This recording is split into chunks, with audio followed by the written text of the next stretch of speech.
আসসালামু আলাইকুম গাইস, কি অবস্থা সবার? আশা করি আলহামদুলিল্লাহ ভালো আছে। আর আমি এখন আছি সৌদি আরব হাইল এয়ারপোর্টে। হঠাৎ করে বাংলাদেশ যাওয়া লাগতেছে, আর আমি কখনো ভাবি নাই এত তাড়াতাড়ি যে বাংলাদেশ চলে যাবো। যাই হোক, কপালে যা আছে তাই হবে। বড় ভাইয়ের কথা মতো ডান বাম না তাকায় বাংলাদেশের দিক রওনা দিয়ে দিলাম। আর এদিকে ইমিগ্রেশন ক্রস করে এখন বাসের ভিতরে এসে পড়লাম। আর এদিকে কিন্তু বিমান মামারেও দেখা যাইতেছে। আর এখান থেকে কিন্তু আমি কুয়েত যাবো। আর কুয়েত যাওয়ার কারণ হইলো হাইল থেকে সরাসরি বাংলাদেশ কোনো বিমান যায় না। আমি আসার সময় বাংলাদেশ থেকে কুয়েত আসছিলাম, আর কুয়েত থেকে হাইল। যাই হোক, এদিকে হাইল থেকে কুয়েত যেতে মাত্র 1 ঘন্টা 20 মিনিট লাগে। জার্নিটা একটু বেশি আর কি, কারণ কুয়েত যে বৈশা থাকা লাগবো। আবার এদিকে বিমানের ফাঙ্কার যে বাতাস, এই বাতাসের সামনে যদি কোনো একটা সিজন মানুষ দাঁড়াই তারে, তাইলে একবার এয়ারপোর্টের বাইরে নিয়ে আলাই। যাই হোক, এদিকে বিসমিল্লাহ করে বিমানে ঢুকে গেলাম।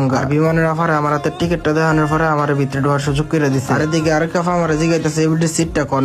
আমি কইলাম আপনার সামনে বয়ে যান। আমি যেগুলো প্রথম বিমানে উঠছিলাম তখন আমি সিট বিচরে পাইছিলাম। এদিকে আমার হাতে টলিটা লাইকা বয়ে গেলাম সিটের ভিতরে। আর আমার কপালটা কি বালা, আমি আউনের সময় জানালা সাইডে সিট পাইছিলাম, এখনো পাই। যাই হোক, আশেপাশের প্রকৃতি দিকে যেমন গাজাইবো আর কি। আর আমার ফ্লাইট আসলো 2টা 20 আর কোনো একটা কারণ বসতে 3টা 20 হয়ে গেছে। মানে কি কইতাম, এন থেকে কুয়েত যেতে লাগবে আবার 1.5 ঘন্টা। আর এদিকে দেখতে দেখতে কিন্তু বিমানও ফুল হয়ে গেছে। এখন বিমান দিব সাইডে। আর আমার লগে পড়ছে এক কুমিল্লার ভাই, ইলার লগে পড়নে ভালোই হইছে। দুজন মিল্লা কথা কইতে কইতে যাই আমগা আর কি। আর এদিকে দেখতে দেখতে কিন্তু বিমানের গতিটাও কিন্তু বাড়াই দিছে। এখন কিন্তু আকাশের উপরে উঠতে যাবো। আর এদিকে কিন্তু বিমানটা উপরে উঠতে যাচ্ছে। আর আরেকদিকে কিন্তু আমার ভিতরে রাত জুড়ে সব এক লগে হয়ে যেতেছে। বিমানটা উঠার সময় আর নামার সময় একটু হারাফ লাগে, নাইলে কিন্তু ভালোই লাগে। আর আরেকটা হারাফ লাগে হইলো যে যত ফ্রুট বিমানটা ততই আমার কানের ভিতরে হাটকালি মেরে যাবো। আর এই বিষয়টা কিন্তু হুদা আমার একাও না, যারা যারা বিমান উঠে তারা সবাই। আর উঠে পরে কান্ডি হাটকালি মেরে যায়, এটাই বুঝলাম না। যারা যারা জানেন অবশ্যই কিন্তু কমেন্টে কয়ে যায়। আর বিমানের উপরে নেসের পাহাড়টি দেখছেন কত ছোট ছোট লাগতেছে। আর এদিকে এই জিনিসটিকে আমি এখনো জানি না, যারা যারা জানেন অবশ্যই কিন্তু কমেন্টে কয়ে যায়। আর আরেকদিকে আমি রুমের থেকে একটা নাটক নামাই লইছিলাম, কারণ জানি বিমানের ভিতরে কোনো নেট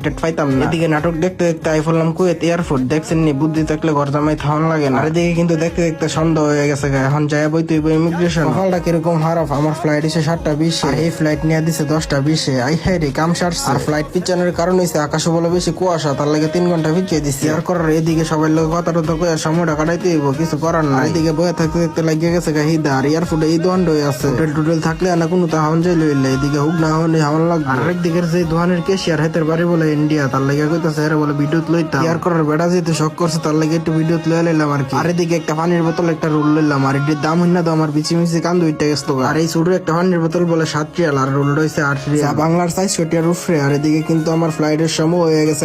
অনেকক্ষণ বয়ে থাকার পরে এখন একটু মনটার মধ্যে শান্তি লাগতেছে, কারণ এখন নিজের দেশে। আর এদিকে 3 ঘন্টা ফ্লাইট যদি না ফিরছে তাহলে কিন্তু বাংলাদেশের কাছাকাছি যাইলাম গই। ইয়ার করার যেহেতু কফালা আছে তাই এখন কিছু করার নাই। কুয়েত থেকে বাংলাদেশে যাইতে কিন্তু লাগে 5 ঘন্টা।